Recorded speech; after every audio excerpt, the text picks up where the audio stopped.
What's up, fighters? Hank here, coming at you today with a little bit of Fightin 101.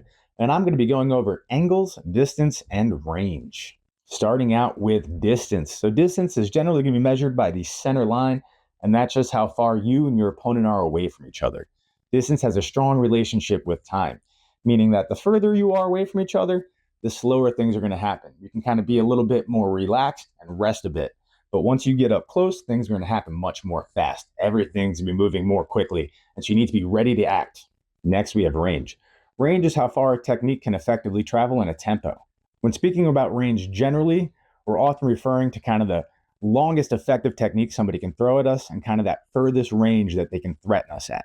Different techniques have different ranges, and the same technique employed differently will result in a different range for that technique as well. And lastly, we have angles. So this generally just refers to lateral movement off of the center line, whether this is footwork or attacks, and often it encompasses both of these. All right, so how do we start using angles?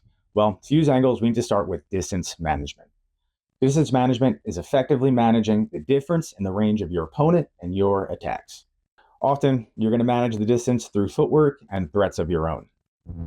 If you're too far away from your opponent when you're kind of making these movements or threats, you're not going to get the reaction you're looking for, if a reaction at all. And if you're too close to your opponent, you risk getting hit yourself before you're able to do anything that you wanted to do. When managing distance, we're trying to stay right on the edge of our opponent's effective range. It's a game of inches, not feet. All right, so when you're approaching your opponent, one of the things you want to pay attention to is if they're in a loaded guard, their sword up by their shoulder like Vomtag, or an extended guard like Long Point with the sword out in front of them.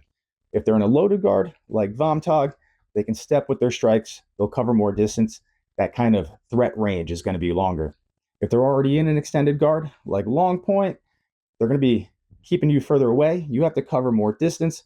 That sword's already out in front of them. They need to bring it back in before they can strike anywhere. So with that sword out in front, the only thing that's going to bring them closer to their target is moving their feet. So it's a little bit slower, but you are further away from them. So you've assessed your opponent and you want to move in. There's three ways you can kind of go about doing this. First one is just charging straight at the middle. You can blitz in, you can dive in, or as our manuals call it, you can just buffalo your way through. This isn't always the best plan. It relies a lot on speed and athleticism and really just hoping you charge in there before your opponent cracks you on the head. And we want to avoid double hits like that. Our emphasis is on getting in and getting out cleanly. We want to hit and not get hit. Swords are sharp. We don't want to get cut or stabbed. It's not good. Though sometimes going straight in might be the best course of action, our manuals warn against strong, reckless forward attacks and give many solutions against fighters who just charge straight in there. So be careful and just make sure you're moving in safely. Okay, so if charging straight in isn't how we want to go about doing it, how do we? Well, there's two ways. We can stay more in front of our opponent, which I like to refer to as a V-in.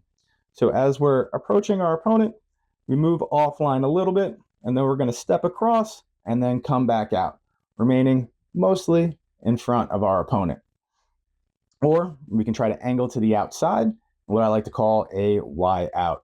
So as we move in, we're going to step offline and then kind of continue going off to that side.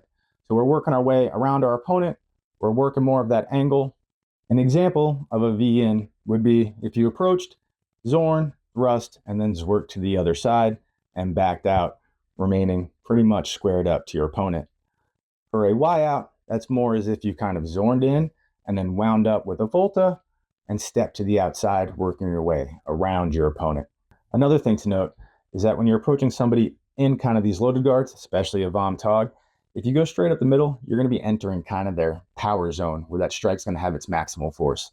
The more you kind of get to the right or your left, the more you can kind of mush them in. You're still going to get hit with that sword, but you're able to kind of stop it before it gets to its maximal force. If you work to your right or their left, you're going to stay kind of in that threatening zone for a bit, but eventually you're going to work outside to where they have to readjust to face up and threaten you again effectively. Fantastic. Well, hopefully you enjoyed that and you learned something. If you have any questions, please let me know. Please like, share, and subscribe, and have a good one.